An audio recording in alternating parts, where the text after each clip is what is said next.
Okay, so today we have a pretty interesting problem. We have 7 factorial over 4 factorial times 3 factorial.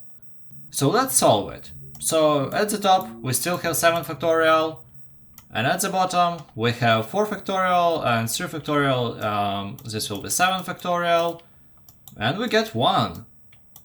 Did we solve it? No, because that is not how factorial works. You need to remember that factorials are sequence of multiplying a number. For example, for 3 it is 1 times 2 times 3. So we just cannot sum them. That is wrong. You'll see this problem a lot in the combination calculation, if you know what I mean, in the probability. So what we actually do here, look.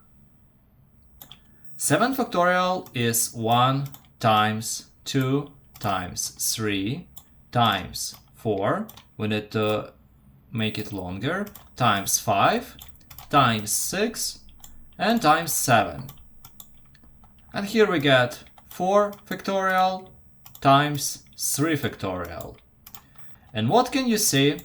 We have 1 times 2 times 3 times 4 here. So we can write it as 4 factorial. Simple. And the rest is 5 times 6 times 7. And at the bottom we have 4 factorial times 3 factorial. So what we have here, we have 4 factorial and 4 factorial, and they cancel each other out. So now we have 5 times 6 times 7 divided by 3 factorial. And if you don't know, let's calculate this 3 factorial over here. That is 1 times 2 times 3. So it is 6.